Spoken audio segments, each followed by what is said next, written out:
This is Where We Live on Connecticut Public Radio. I'm Lucy Nalpathanchel, broadcasting remotely. History matters. We know that now more than ever as our nation grapples with its past and the repercussions on our present and future lives as Americans. Today, Where We Live, we dig into the individual people and moments that make our state what it is today. It's the focus of a new book by state historian Walt Woodward called Creating Connecticut: Critical Moments That Shaped a Great State. Woodward joins us for the hour.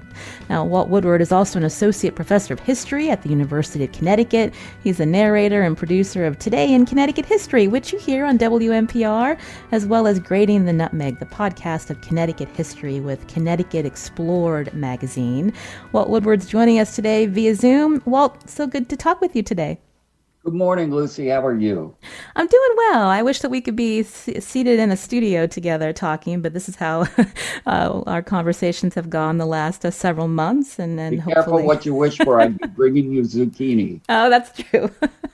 Well, Walt, we really appreciate you coming to talk about your new book. And before we talk about Creating Connecticut, I wanted to ask you, as our state historian, the fact that we've, as a country, have gone through so much in the last several months. I'm wondering if you could give us some of your response to what you've been witnessing and hearing these last few months.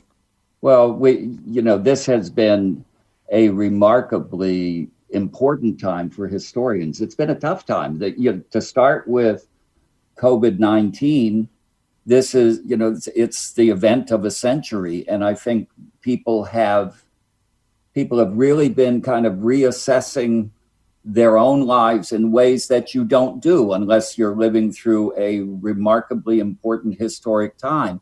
Then you layer on top of that all of the this kind of crucial moment in America's long history of difficult relations with race and how that has come to a head in this moment. In some ways, it's really interesting, Lucy. It mirrors the Red Summer of 1919, which was right after the flu epidemic of 1918. It was a time when people are just, they're ready for change, I think. And so much of the change right now is focused on monuments and history. And that's something that a colleague of mine, Alan Marcus, in the NEAG School of Education at UConn, and I have worked with in the past. And we're having some really interesting discussions about now what is the role of monuments, both in the present and in the past. Was it surprising to you that the Christopher Columbus statue in New Haven, of all places, at Wooster Square was removed? It wasn't surprising because this was something that came up more than 20 years ago. In 1992, during the Columbian Exposition, there was a great discussion then about Columbus. And it's really interesting. I think in the debate over the Columbian quincentennial, there was a kind of consensus agreement that if people want to keep monuments that are contested, visible, and open to people, then they really need to make sure that whoever sees those monuments can see the multiple perspectives from which they're interpreted.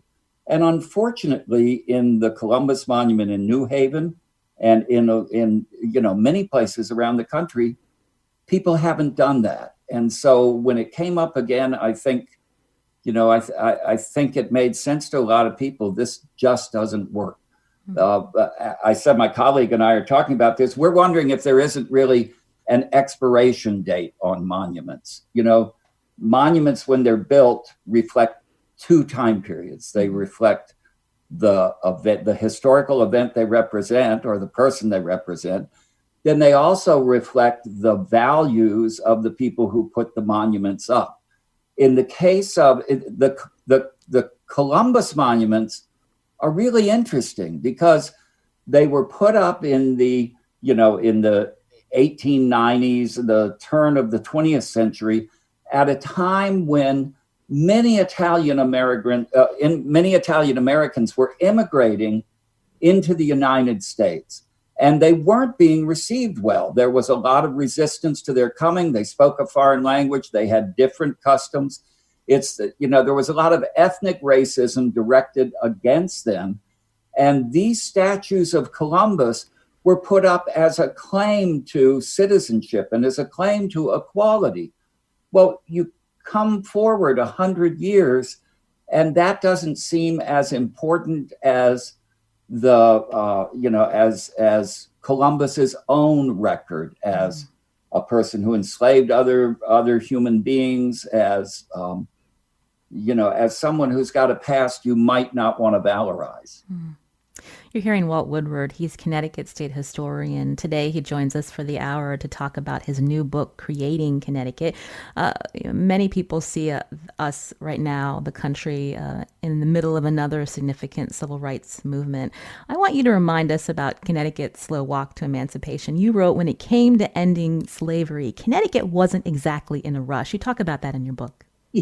No, that's that. And that, in fact, is understatement. After the American Revolution, many states in the North recognized that in the Declaration of Independence, there was an explicit claim to the equality of all human beings. And they were asking the question, how can you justify enslaving people when you profess to believe in this document? So many individuals in Connecticut after the American Revolution actually worked to free slaves that they owned as a kind of moral imperative for themselves. The state, however, was much more reluctant to do that. In 1784, they passed the first emancipation law, but that law said that children of enslaved mothers would be free when they reached the age of 25. They said nothing about the parents of those children. It was a very slow walk towards emancipation that continued. Slavery continued in Connecticut up until the year 1848. And, some people might want to think, well, at least then Connecticut was done with racism, but absolutely not. Connecticut had a kind of deeply embedded racism that it took right into the Civil War.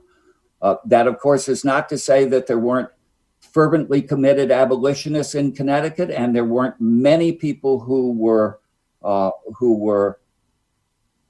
completely philosophically and morally opposed to slavery. But the majority of the people of the state were, even if they were opposed to slavery, certainly wanted nothing to do with equality. I think the proof of that is that when the 13th Amendment passed, ending slavery in America, people in the legislature, this was a movement led, oddly enough, by P.T. Barnum, who had become a state legislator, kind of specifically because of his abolitionist views.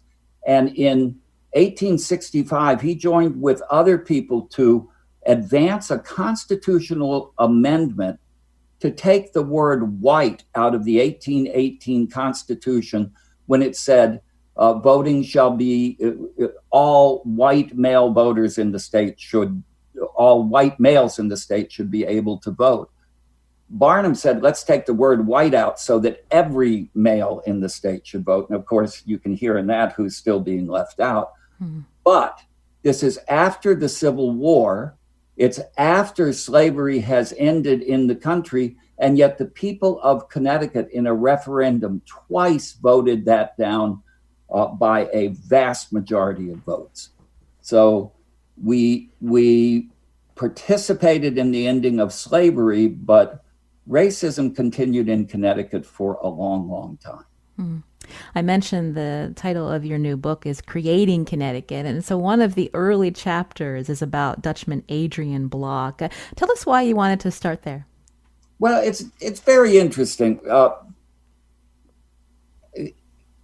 History over time, I think people forget much of it. And one of the things that is all but forgotten is the half century of Anglo-Dutch conflict in Connecticut.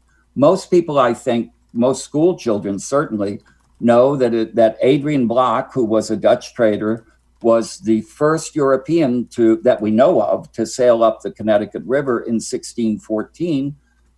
Some students of Hartford history know that the Dutch, about a decade later, built a trading house up at Hartford, but that's pretty much the end of it. For most students of Connecticut history, Adrian Block comes, the Dutch fade to black. It's a story of English versus Indians that then instantly morphs into patriots versus Tories. So what I wanted to do in this story is to go back to the beginnings and remind people that the Dutch, who were in New York, and the English had a very conflicted relationship for more than a half century. They fought 4 wars in Europe that had impact in New England and in New York during that half century.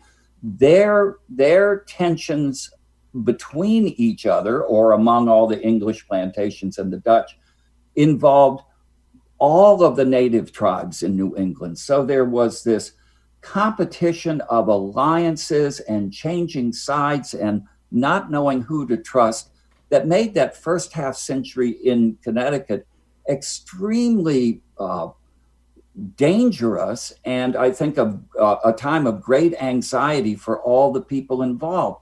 Yet over time, after in 1674 and 1675, the Dutch finally left New Amsterdam or New Netherlands for good, and it became an English colony. And I guess after that, in the centuries that followed, at least in Connecticut, the record of the Dutch story just faded away. And I wanted to recapture that and remind people that the very beginnings of this colony from a European perspective were extremely conflicted, and that there are important parts of history worth remembering that have just kind of faded away. You mentioned the Dutch. Talk about their relationship with the Pequots and how that led to the Pequot War, Walt. Well, it's very interesting. Dutch traders, Adrian Block being the first, but there were many who came after him who brought with them things that were of great value to Native Americans. They brought trade goods. They brought sharp edge tools. They brought beads that were seen to have spiritual value. And they brought copper kettles, which, if you can imagine, when you're moving from camp to camp carrying a heavy pottery kettle or a copper kettle, there might be some advantages to that. So Native people wanted European trade goods.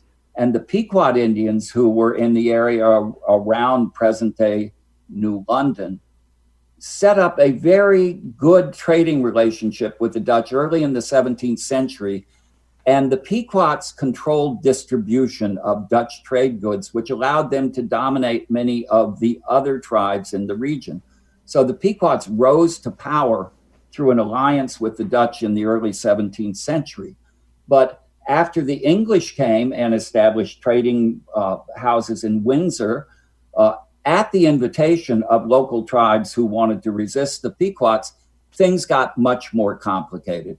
And that's where the conflicts that led up to the Pequot War began. You talk about the power of rumors also in the lead up to that war. And it's interesting because these days we think about social media and fake news causing a lot of division in our country. But I'm wondering if you can talk a little bit about how the power of rumors impacted what happened to the Pequots. Well, it is so fascinating because the actual military conflicts of the Pequot War began roughly at the beginning of May 1637. By the end of the summer, Sassacus, who was the sachem, the leader of the Pequots, had been executed and the war was effectively over. But that said, this 3-month war, because of the power of the rumors that flew everywhere, during the 17th century. And this climate of mistrust that everyone had about everyone else, rumors kept this an area that was in a near state of conflict for the next 30 or 40 years.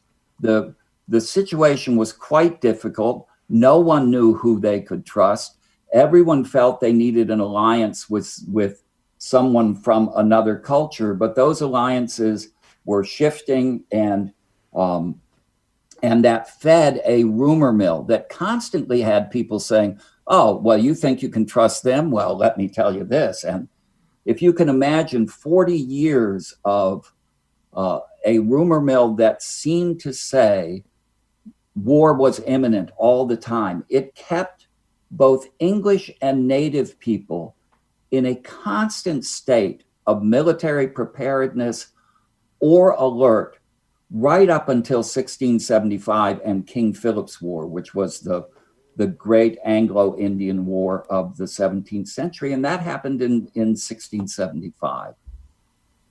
This is Where We Live on Connecticut Public Radio. I'm Lucy Nalpathanchel. My guest today is Connecticut State Historian Walt Woodward, and we're talking about his new book, Creating Connecticut, Critical Moments That Shaped a Great State. Find us on Facebook and Twitter at Where We Live.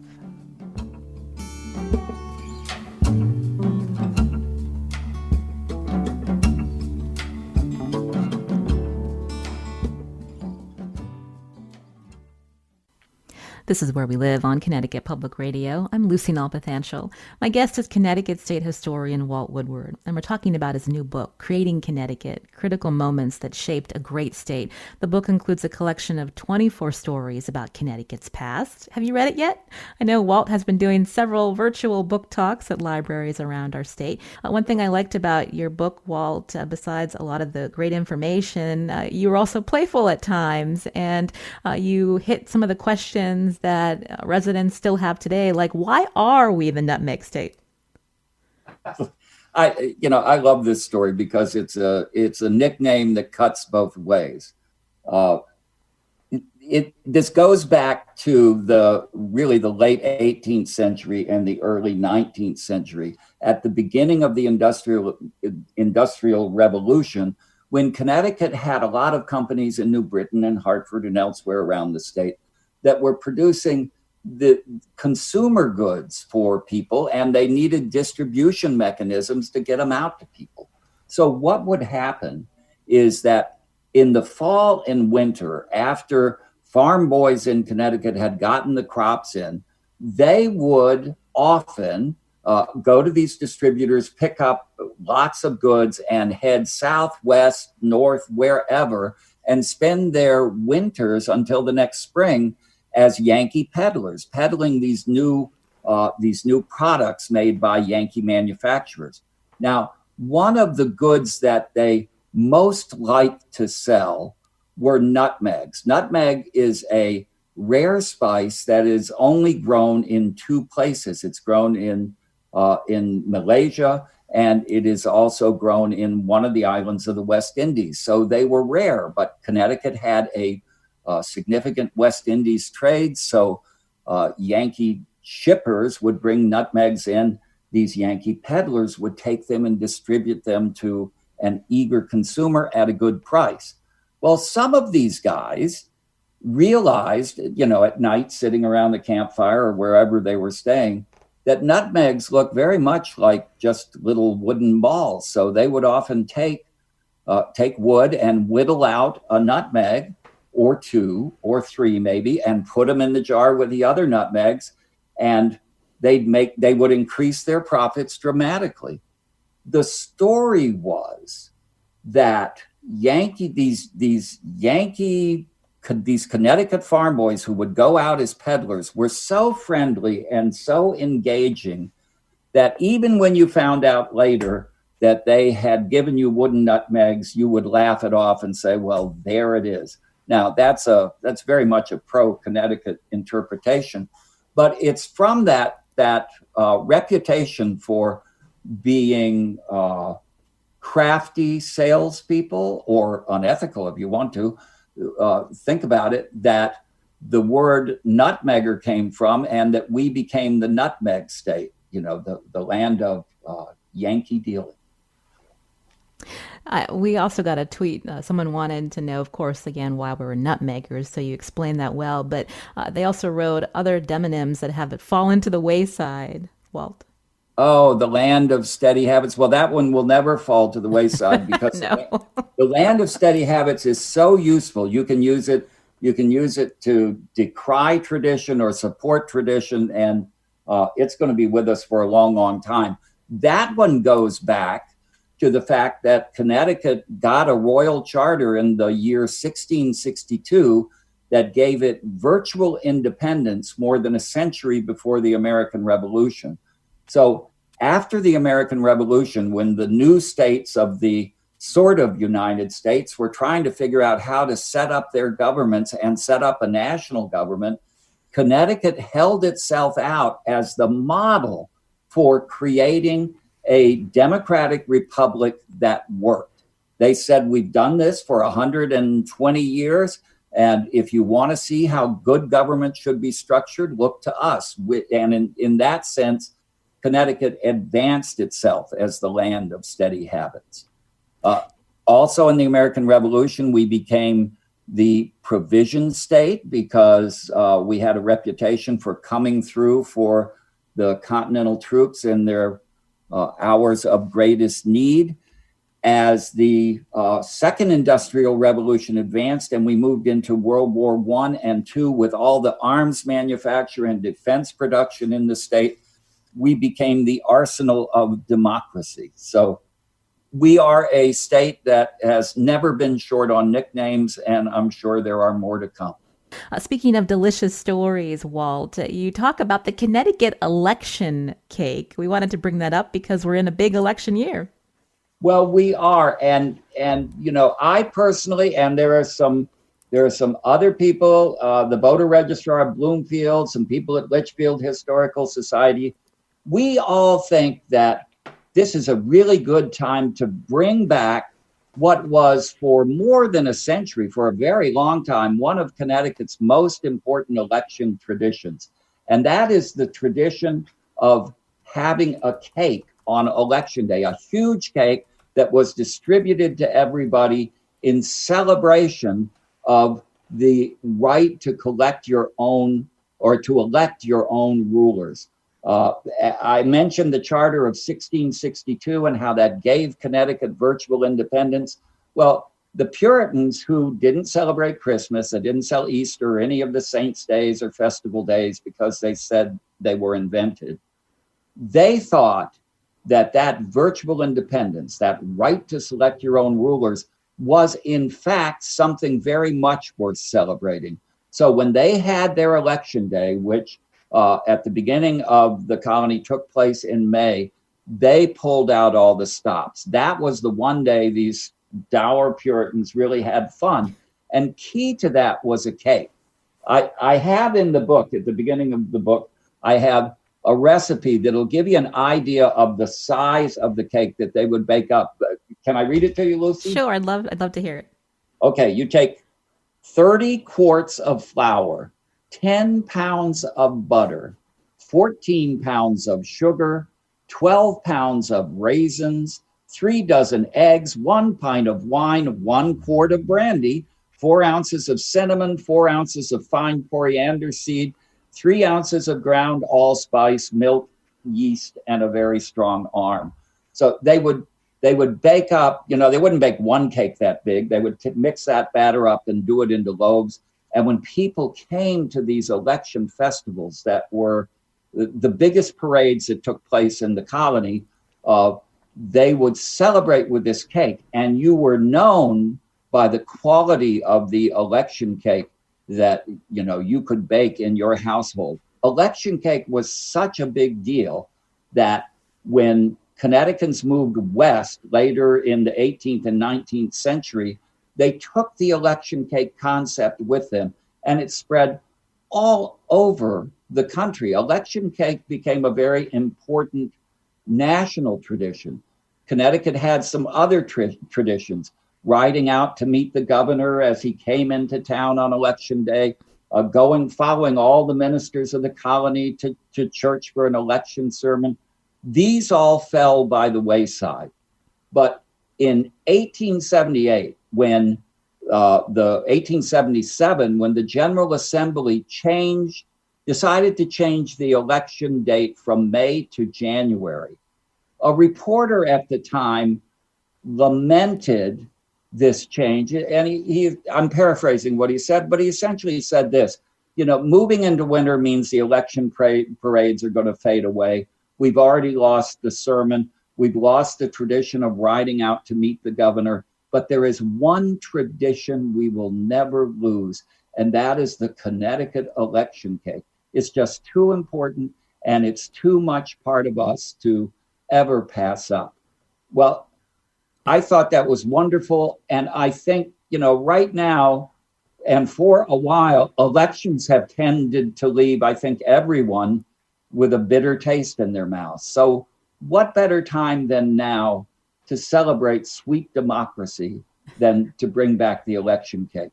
So I put a modernized recipe in Creating Connecticut in the chapter on election cake. But if I could, Lucy, I'd like to invite anybody who would be interested in making an election cake to share with family or friends in this coming election. And I do mean men and women. I'd like to see this done equally. If you will email me, I'd be happy to send you a recipe, and you can make your own and impress your friends.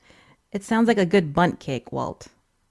It's a spice cake, actually, and it's my wife has made one, and it's quite delicious.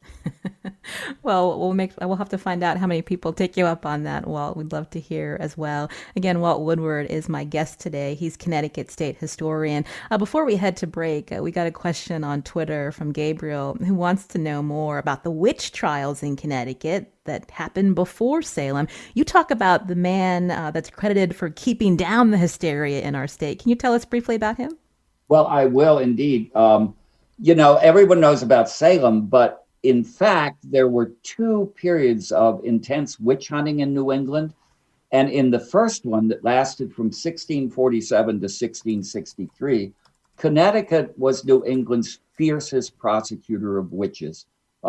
In Massachusetts, if you were charged with witchcraft, you had a 50-50 chance of getting off. In Connecticut, for the first 7 people tried, it was a death sentence. If they went to trial, they died.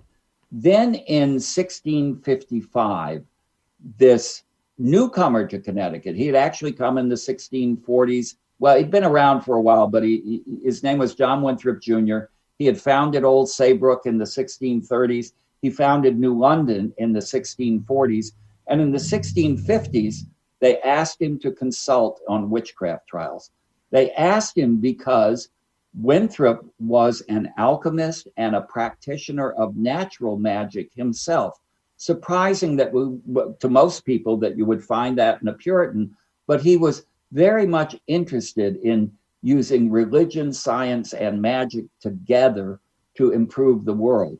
Well, when they asked him to come and consult, he almost immediately, in fact, he did immediately, he started finding that, yeah, it may have looked like witchcraft, but actually that wasn't witchcraft, and you can't convict this person for that. So from 1655 to 61, he was consulted on witchcraft cases, and all the witches were freed. He became governor in 1657, and the cases essentially went on hiatus. In 1661, he was sent to England to get that royal charter that did so much for Connecticut. It was kind of an emergency trip. As soon as he left, witch hunting started again, and there was a witch hunt in Hartford that was, it was kind of like a mini Salem, but not that small. There were 8 trials in 8 months.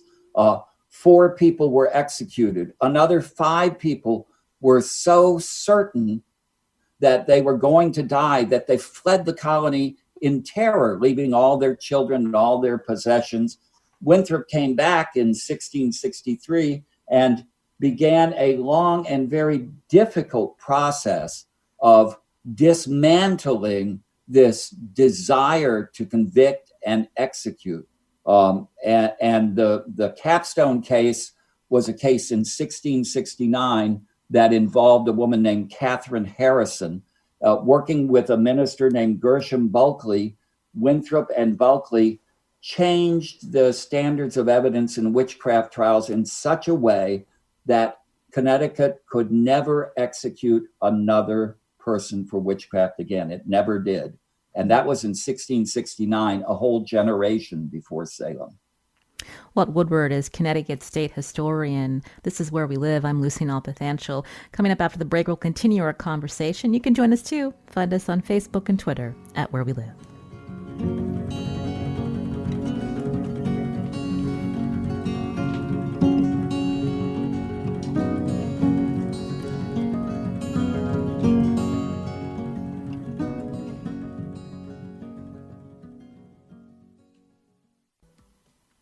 This is Where We Live on Connecticut Public Radio. I'm Lucy Nalpathanchel. Today, my guest is Walt Woodward. He's our state historian and also an associate professor of history at UConn. We've been talking about his new book, Creating Connecticut, Critical Moments That Shaped a Great State. In one of his chapters, Walt writes, Connecticut history is family history, and few families tell that story better than the generations behind one of the state's most beloved family farms. Walt was referring to Lyman Orchards in Middlefield, Connecticut. Joining our conversation now on the phone is John Lyman III. He's Executive Vice President of Lyman Orchards. John, welcome to the show. Good morning, Lucy. Thank you for having me. So tell us, the Lyman family goes back many generations. What generation are you? I'm the 8th generation, been farming here in Middlefield. We started in 1741, and we have members of the 9th generation and 10th generation coming along. So, long history. A long history. You survived economic downturns before, blights before. Now we're in a pandemic. How's it been going for your family, John? Well, we've been fortunate throughout. We've been able to remain open. We've been deemed an essential business, and so we've been obviously had to make adjustments, implement a number of protocols in place to protect both our customers, our employees. But overall, we've been doing okay. We count ourselves very fortunate. Interesting, too, initially golf courses were closed, but they looked at it again, and the Economic Development Commission decided with certain protocols in place, golf courses could open. So I think we were down for 2 days, and then we opened up again. And so all our businesses essentially have been open throughout this, and it's been going okay. Mm. What is it about your family, do you think, that you've been able, again, to keep farming for so many generations, John? Well, I think that the family's had a very strong faith. I think that's critical because, obviously, when you're dealing with farming, there are so many things out of your control, and when things don't go your way, you have to have a perspective of recognizing it's things that you don't control, and you just have to make it, adjust and make it work. And so I think that, and I think the family has been committed to staying in Middlefield and remaining on the land and farming it, and that's essentially our vision. We talk about preserving and enhancing the land for current and future generations, and we recognize the land is our greatest resource, and so we're very committed, and but we have to be creative. We have to figure out ways to adapt to the changing economy and make it more relevant to each new generation. Walt Woodward, I was really interested in this chapter about the Lymans. I didn't realize how the family kept going by investing in things like the textiles, also working on crop specialization. I believe a family member was president of a railroad that was linking some Connecticut towns at one point. This is a family that had to be very innovative. Well, hello, John. It's good to talk to you, or good to hear you. It's good to talk with you. One of the things that I think is most fascinating about the Lyman family is that they've had a commitment to do two things: take risks when risks were necessary, and accept the outcome no matter what happened, and to be adaptable to a changing culture, changing climate. one of the best examples of that, I think, is in the 1820s and 30s, when there was a consumer revolution going on, and there were new standards of cleanliness kind of sweeping the country. One of John's relatives was it David Lyman, who decided he was going to start the Metropolitan Washing Machine Company in Middlefield. Yes. And he started this company, and it was a fabulous success. It did so well, it helped the orchards get through a difficult time period. And then he decided, well, if I could get these washing machines to Boston and New York, we could have washers all over the world. And that's when he got involved in the railroad. So the family has displayed remarkable commitment to the land, combined with kind of a brilliant adaptability. You talk about taking risks in your book, Walt. You write that there were Lymans, William Lyman and his son David, who were abolitionists, who publicly called for abolition back in 1851 when the state was still deeply racist. Why did they take that stance?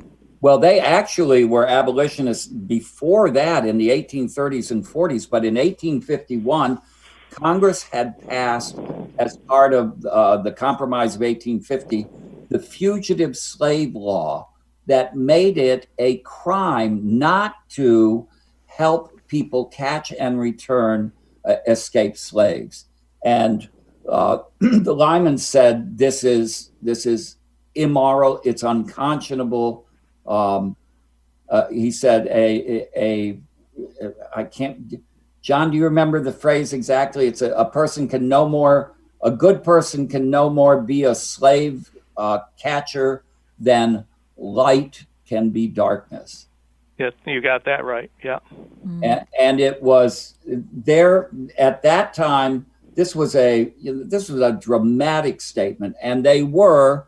Remember, this is a time when Connecticut is still deeply racist. But the majority of people are anti-slavery and deeply racist, and to go public with these statements at this time carried a lot of risk with it. But I think that was the combination of moral commitment and that faith that John talked about. Well, you can read more about the Lymans in Walt Woodward's new book, Creating Connecticut. I want to thank John Lyman III for calling in today to talk a little bit about your family. And I know many residents look forward to going out to your farm for the Pick Your Own season. That's one of the highlights of the year. Thank you, John, for your time. Thank you, Lucy. Before we go, Walt, in your book, you also wrote the old houses, walls, and trees of Connecticut are at the epicenter of who we tell ourselves we are, flinty, independent, freedom-minded folk. Again, people should pick up this book to read more about how you came to live in one of your family homes at Woodward Hill. What is that like to be? Oh, this is the best story. I am talking to you from this house that was built by my sixth great grandfather, and his son, Israel and Eleazar Woodward, in the 1760s. And this was a place that when I was a little boy, I said, all the family stories would revolve around this place. We had lost the house in the late 19th century. But as a little boy, I said, one day I'm going to own this house. And I tried to buy it once in the 1980s, and that didn't happen. I actually live far away from here. But 5 years ago, the situation was just right, and I was giving a talk in Groton on a Sunday, and I decided I would just drive through Columbia because I wanted to take a look at the old house. And I drove past it, saw the for sale sign, hit the brakes, scooted into the parking lot of the church camp across the street, and called a realtor right then and there. And now my wife Marie and I get to live and be stewards of this house that has so much of my family's history in it, and it is, it's just a wonderful thing. There's so many great old homes around our state, including the Lyman homestead, which I didn't get a chance to bring up when John Lyman III was with us. I actually live in an 1850 farmhouse, and we found pictures, Walt, when we moved in from the original owners. They loved this house, and it's great to look back on those pictures and think about what their lives were like farming this land. Walt Woodward, again, Connecticut State Historian. We'd love to have you back soon. Thanks so much. Thank you, Lucy. Appreciate it. Again, you can pick up his book, Creating Connecticut, and we hope that you will. It's a great read. Today's show, produced by Tess Terrible. I'm Lucy Nalpathanchel. As always, thanks for listening.